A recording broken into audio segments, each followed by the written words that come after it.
Namasté, je suis Sandrine Muller-Board, je suis guérisseuse. Aujourd'hui, je voudrais partager une expérience que je fais très souvent, qui vise à enlever les peurs des enfants, les cauchemars, définitivement. C'est une expérience qui utilise l'énergie pour pouvoir transvaser l'énergie qu'on a accumulée en soi de peur, qui vous plombe, qui vous fait mal, et pour pouvoir la translater dans un objet symbolique qui va être le réceptacle des peurs ou des cauchemars pour les détruire définitivement. Ça s'appelle la boîte à peurs. Alors, avant de démarrer, si vous voulez bien, je vais vous demander, si vous avez envie, de cliquer là, en bas à droite, sur le bouton s'abonner, afin d'être prévenu librement des sorties des prochaines vidéos. Pour partager cette expérience, je vais vous parler de ce que j'ai fait en CLIS, classe d'inclusion scolaire, là où je faisais des bénévolats. Les enfants avaient entre 5 et 11 ans, c'était des enfants différents, très très très sensibles. Et on a mis en place ce qui s'appelle la boîte à peurs. Alors, voilà ce qu'il faut faire. Vous prenez une boîte, moi vous voyez, là j'ai fait ça avec une boîte de biscottes, par exemple. Vous pouvez prendre une boîte à chaussures.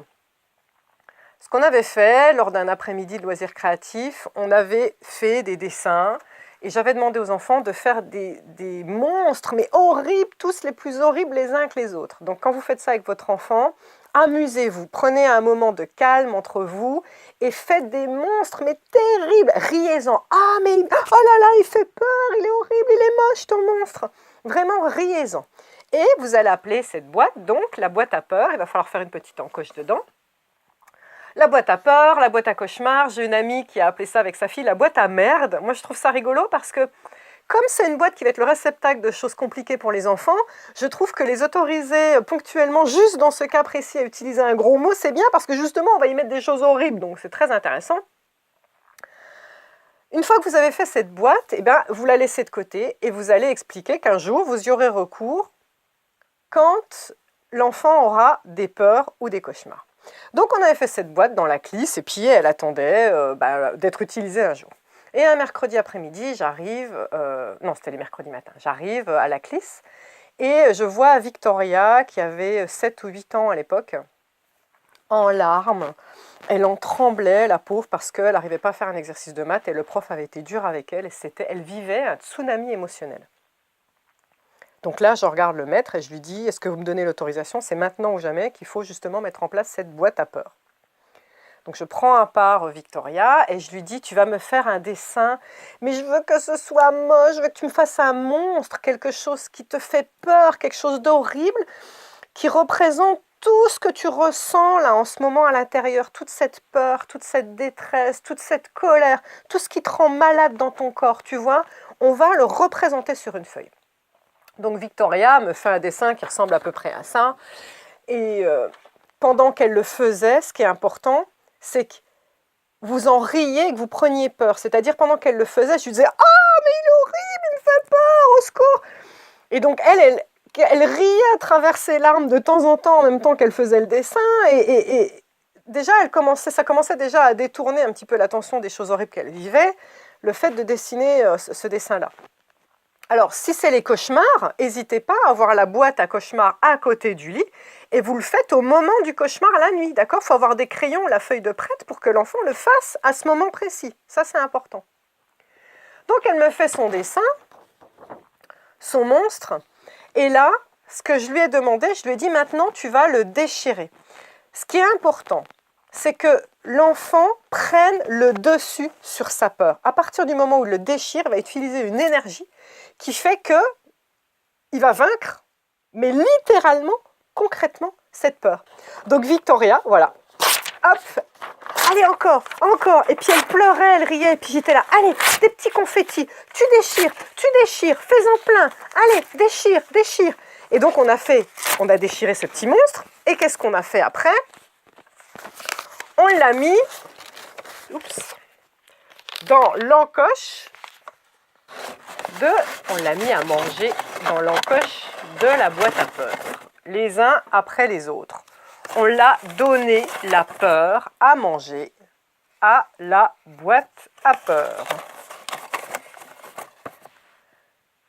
C'était fou parce que quand elle l'a fait, Elle s'est sentie mieux tout de suite. Et ce qui est dingue, c'est tous les mercredis, quand j'allais les voir, elle me sautait dans les bras et elle me disait « T'as vu Sandrine, je pleure pas. T'as vu, je pleure plus. C'est fini. » Et ce qui était incroyable, ce que le maître m'a raconté, c'est que les enfants ayant assisté à cette scène, dès qu'il y avait une frustration, une colère, quelque chose qui montait en eux, d'eux-mêmes, ils demandaient la permission d'aller faire le dessin, de le déchirer et de le mettre dans la boîte à peurs. Et ça a été vraiment extraordinaire pour cette clisse parce que c'est un protocole qu'ils gardent et qu'ils mettent en place tout le temps, toutes les années. Je vous invite à faire pareil pour vos enfants. C'est pas fini. Cette boîte à peurs, ce qu'il faut dire à votre enfant, c'est dire, voilà, là, elle va rester à côté de ton lit, ou moi je l'avais faite, j'avais 2 enfants, elle était entre leurs 2 chambres sur un petit meuble en fait, et elle était à la vue de tout le monde. Je leur avais dit, le jour où elle est complètement remplie, on peut faire 2 choses. Ou bien, on la met dans le jardin, on lui met le feu et on danse autour et on fait la fête en disant « Ouais, on détruit toutes les peurs, au revoir !» Et on en refait une autre vierge dans laquelle on va remettre de nouveau des peurs. Ou alors, si vous n'avez pas de jardin ou quoi, vous pouvez la mettre dans la poubelle, mais vous faites tout un rituel aussi. C'est que pendant que vous la mettez, vous chantez, vous dansez, vous tournez autour. Allez, au revoir les peurs, au revoir, au revoir. Il faut ce rituel, pour être très honnête. Je l'ai fait faire à la clisse, je l'ai fait faire à mes enfants, je l'ai fait faire à plein d'enfants qui viennent dans le cadre des soins pour enlever les peurs. Jamais on arrive au stade où on détruit la boîte, parce que c'est radical. On fait 1 ou 2 dessins, et après, comme l'enfant sait que cette boîte est là, le subconscient a enregistré que de toute façon, il a le dessus sur ses peurs et sur ses cauchemars. Donc du coup, il n'y en a plus besoin. Je n'ai jamais eu recours au rituel de brûler et d'en refaire une autre. Mais on ne sait jamais. Faites-le. En tout cas, le fait de lui dire qu'il va y avoir ce rituel après, c'est aussi bien parce que dans son esprit à lui, de A à Z, le dossier est géré, de A à Z, les peurs sont prises en charge et elles sont détruites et elles partent après dans la nature en fumée. Donc ça, c'est génial. Dernier petit aparté sur les cauchemars des enfants et les fantômes. Arrêtez les parents quand un enfant vous appelle le soir en disant « Il y a un fantôme sous mon lit, je viens de voir un fantôme », arrêtez de leur dire « Mais non, regarde, il n'y a rien !»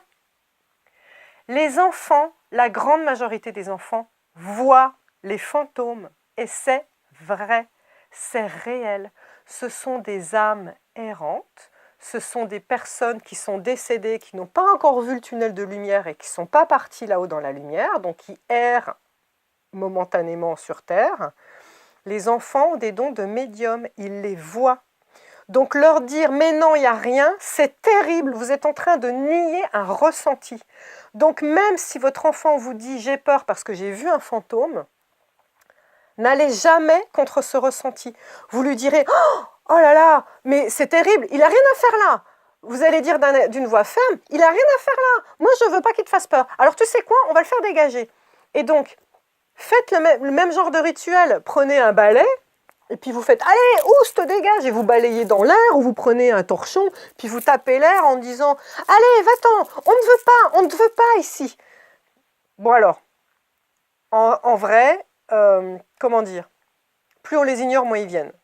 Mais le problème, c'est que c'est votre enfant, il a besoin d'être entendu, il ne peut pas être nié dans son ressenti.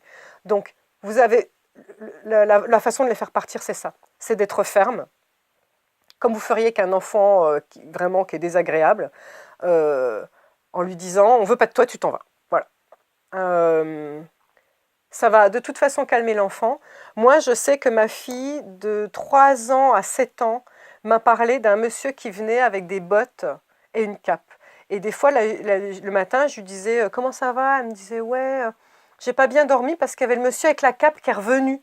Alors c'était fou parce qu'elle avait 3 ans au début. Je lui disais « ah bon ?» Je lui disais « mais t'as fait quoi ?» Elle me disait « ben, je lui ai dit qu'il me laisse dormir, hein. Moi, on n'a pas à venir dans ma chambre à m'embêter quand j'ai besoin de dormir. » Donc je trouvais ça dingue, elle avait réglé le truc toute seule. Mais ce n'est pas le cas des autres enfants. Donc écoutez-les et faites des rituels, mettez en place des rituels pour les dégager, même si vous ne voyez rien. Après, ayez confiance, à partir de 7 ans, ça commence ils ne voient plus rien. C'est, on va dire, le mental qui commence à se formater, le 3e œil qui se ferme. Et donc du coup, ils deviennent comme nous, les adultes, enfin pas comme nous parce que moi je les vois, mais comme les autres adultes on va dire, et ils arrêtent d'avoir ces perceptions. C'est rare ceux qui les gardent, ce sont les enfants ultra sensibles. Je pense que je ferai un post sur comment dégager les âmes errantes et comment ne pas en avoir peur et tout ça. Si jamais ça vous parle, vous mettrez un petit pouce ou un petit commentaire, je pense que je le ferai. Voilà.